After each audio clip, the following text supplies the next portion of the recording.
Ta'kidlash kerak, Markaziy Osiyo davlatlari rahbarlarining 7-maslahat uchrashuvi va unda kutilayotgan natijalar ham katta. Bu hamkorlik eng avvalo pragmatik va mamlakatlar xalqlariga foyda keltiradigan real natijalarga yo'naltirilayotganligi bilan ahamiyatlidir. Albatta, ushbu voqeliklar jamoatchilik, ekspert doiralari tomonidan keng muhokama qilinmoqda.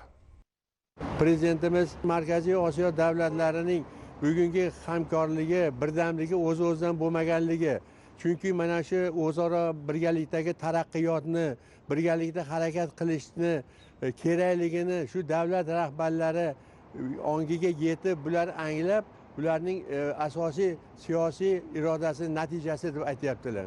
Prezidentimiz o'zaro hurmat, o'zaro qarindosh urug'chilik, o'zaro mana shu qo'ni-qo'shnichilik masalalariga juda katta e'tibor berdilar.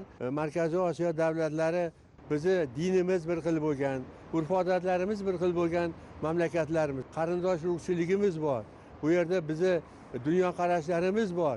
Mana shular hammasini muhtaram prezidentimiz Markaziy Osiyo davlatlarini lideri sifatida tanildilar bugun. Birgalikda biz kurashadigan bo'lsak, bizni hech kim yenga olmaydi. Bundan keyingi o'sha birdamlik, qardoshlik bizni kuchimizni belgilaydi. Bu hammasi yoshlarimizni kelajagiga qaratilgan, xalqlarimizni farovonligiga qaratilgan. Muhtaram prezidentimiz bu yo'lda juda katta mehnat qilyaptilar, juda katta harakat qilyaptilar. Mana Amerika sammitida ham biz buni guvohi bo'ldik.